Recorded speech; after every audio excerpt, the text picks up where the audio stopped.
complex conjugate a plus bi and a minus bi. So what is conjugate? Conjugate means opposite sign. We have a plus, we have a minus, so they are the complex conjugate of each other. Why do we study complex conjugate? Because when you multiply two conjugate, the answer is equals to a real number. So let's say you have a 5 minus 2i. To make this becomes a real number, you have to multiply its conjugate, which is 5 minus 2i, 5 plus 2i. Conjugate, opposite sign. And then this one you have to multiply negative 4 minus root 3i. Conjugate. And then how about the root negative 7? So this root negative 7 is the square root of negative 1 times 7. Square root of negative 1 is equals to I, so this is a root 7i. And then this one, 1 plus root 5 has no complex number, so I will just add 1 to it, which is 1 plus root 5. And then all you have to do is you add a 0i. So now it is a complex number.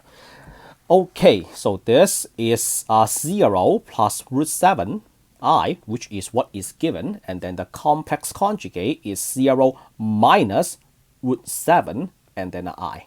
When you multiply this, the root 7 times root 7 becomes a 7, and then the I times I becomes a I square, which is equals to negative 1. So the answer is just equals to a root negative positive 7. And then the other one, 1 plus root 5, and then plus 0i, and then you have to multiply 1 plus root 5 minus 0i. Okay, next, let's perform the multiplication. So the first problem, let's just do it in a different color. So y minus 2i, and then multiply its conjugate, y plus 2i. And then for multiplication, before we get into this, I want to go over a formula. So for the formula, just allow me to do this in red. Is a plus bi times a minus bi, which is what I mentioned above in the beginning of this video. When you multiply, you have a times a, which is equals to a squared, and then minus abi, and then plus abi, and then minus bi squared. Do you see this? When you multiply a conjugate, these two terms got cancelled.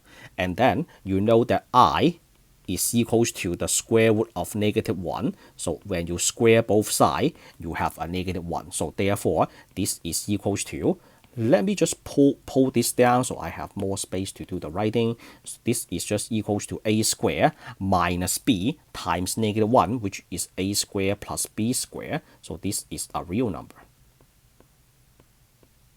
Yep, that is what I'm trying to do. Okay, move this up. So now we work on the first problem. Okay, 5 times 5. So this is how you do the multiplication. 5 times 5 is equals to 25, and then plus 10i minus 10i, and then minus 4i squared. When you multiply a conjugate, the two terms in the middle will be cancelled. So therefore, this you have a 25 minus 4 times negative 1 minus 4 times negative 1, which is equals to 29. 25 minus plus 4 is equals to 29. And then moving on to the next problem, let's do this in blue. Negative 4 plus root 3i, and then negative 4 minus root 3i. All right, multiplication, negative 4 times negative 4, negative 4 times this. So we have 16 plus 4 root 3, right? 4 root 3 I, and then we keep on going. We have a minus, and then we have that. We have a minus 4 root 3i, so the two terms will be cancelled, and then minus root 3 times root 3 is 3, I times I is I squared. So you just multiply a conjugate, the two terms in the middle will be cancelled, then this becomes a 16 minus 3 times negative 1, which is equals to 19. Simple, right? Next, we have 0 plus root 7i, and then times 0 minus root 7i, which is equals to root 7i times negative root 7i, that is equals to negative, and then you have a 7, and then I times I is I square, which is negative 7 times negative 1, which is equals to 7. This is a real number. Do you see all the answers that I boxed? They are all real numbers.